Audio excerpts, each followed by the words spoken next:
அனைவருக்கும் என்னுடைய வணக்கம். இந்த ஜேடி பிளாக்ஸ் அண்ட் பொலிட்டிக்ஸில் நம்ம பார்க்க இருக்கும் தலைப்பு நீர் மேலாண்மை. கர்நாடகா நமக்கு தர வேண்டிய தண்ணீரை இந்த தடவை கரெக்டாக தராமல் மேதாவு அணை கட்டுறதுக்குள்ள வேலையில் இறங்கியிருக்காங்க. நம்ம தமிழ்நாடு அரசு விஜய் சார் என்ன பண்ணுறாருன்னா, கடல் நீரை சுத்திகரித்து நல்ல தண்ணியாக்குறதுக்கு திட்டத்தை பற்றி ஆலோசனை பண்ணி அது ஒரு பெரிய ஒரு 50,000 கோடி ரூபாய் தமிழ்நாடு மக்களோட பணத்தை எடுத்து அந்த ப்ராஜெக்டை பண்ணுறதுக்கும் அதற்கான வேலையும் நடந்து கொண்டிருக்கு. அப்போது இந்த நீர் மேலாண்மையை குறித்து சிறிதாக ஒரு காணொலியை போடலான்னு யோசித்து இன்றைக்கி அதை பற்றி நான் பேசியிருக்கேன். வீடியோ பிடிச்சிருந்தால் லைக் பண்ணுங்கள், ஷேர் பண்ணுங்கள், சப்ஸ்கிரைப் பண்ணுங்கள். உங்களோட ஃப்ரெண்ட்ஸ் அண்ட் ரிலேட்டிவ்ஸ்க்கு வீடியோவை ஷேர் பண்ணுங்கள். நம்ம இப்போ வீடியோக்குள்ளே போகலாம். நம்ம அண்ணன் சீமான் நாம் தமிழர் கட்சியும் சொல்வது என்னென்னா, நீரின்றி அமையாது வாழ்வு. இதுதான் அந்த தலைப்பை எடுத்து தான் இன்றைக்கி நான் பேசியிருக்கேன். இப்போது இந்த தலைப்பை பற்றி நான் ஒரு 3-4 காணொலிகள் என்னோட ஜேடி பிளாக்ஸ் அண்ட் பொலிட்டிக்ஸில் நான் போட்டிருக்கேன் ஆல்ரெடி. பட் ஸ்டில் இன்றைக்கும் அதற்கான ஒரு கரெக்டான ஒரு டைம்னு நினைக்கிறேன். அதை பற்றி ஒரு காணொலி போடலான்னு நினச்சி அதை பற்றி இன்றைக்கி பேசியிருக்கேன். இப்போ பார்த்தீங்கன்னா, தமிழ்நாட்டில் கர்நாடகா, கேரளா மற்றும் ஆந்திரா மாநிலத்தை விட அதிகமான மழைப்பொழிவு நம்ம தமிழ்நாட்டில் தான் காணப்படுகிறது. இதை நம்முடைய மதிப்புக்குரிய பிரேமலதா அவர்கள் சட்டசபையில் அழகாக பேசியிருந்தாங்க. சிஎம் சாருக்கு அதை வலியுறுத்தவும் செஞ்சுருக்காங்க.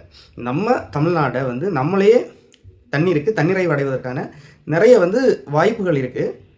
அதிகமான மழைப்பொழிவு இருக்குது. நீர்நிலைகளை பராமரித்து நம்ம ஆறு, வாய்க்கால், கால்வாய் இந்த மாதிரி விஷயங்களை எல்லாம் கரெக்டாக பராமரித்து அதற்கு அந்த வேலையை பார்க்காம 50,000 கோடி ரூபாய் செலவு பண்ணி கடல் நீரை குடிநீராக்குற திட்டத்துக்கு சிஎம் சார் போயிருக்காரு. இப்போ பார்த்தீங்கன்னா, இங்கே மழை பொழிகிற தண்ணியை எல்லாம் கடலில் கலக்க விட்டுட்டு கடல் நீரை நல்ல தண்ணி ஆக்குற திட்டத்துக்கு நம்ம சிஎம் சார் போயிருக்காரு. எவ்வளோ பெரிய ஒரு புத்திசாலித்தனம் உள்ளதை நம்ம மக்கள் புரிஞ்சு கொள்ள வேண்டும். அதுவும் எவ்வளோ கோடி ரூபா செலவில் அந்த ப்ராஜெக்டை எடுத்திருக்காங்க என்பதையும் நம்ம யோசிக்கணும். இனி ஊழல் பண்ணாத கட்சி தாவேகா என்று சொல்கிற இடத்துல அந்த 50,000 கோடி செலவு பண்ணி அந்த ப்ராஜெக்டை எடுக்கிறாங்கன்னா, அந்த டெக்னாலஜி வச்சுருக்கவன் எவ்வளோ ரூபா கமிஷன் தமிழ்நாடு கவர்மெண்ட்டுக்கு கொடுக்கும் அப்படின்னு உள்ளதையும் நம்ம சாதாரண பட்ட மக்கள் யோசித்து பார்க்கணும்.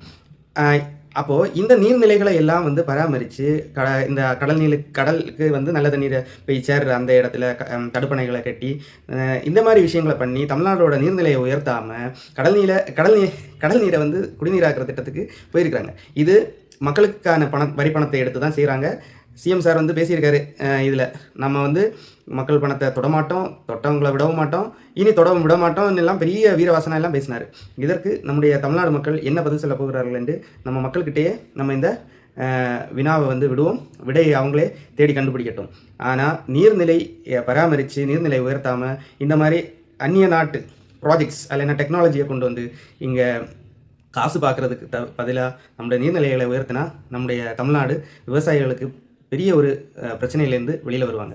இதை பற்றி மக்கள்கிட்ட நான் விடுறேன். மக்கள் யோசிங்க, மக்கள் இதற்கான பதிலை கண்டுபிடிங்க என்று சொல்லி இந்த காணொலியை முடிக்கிறேன். நன்றி, வணக்கம்.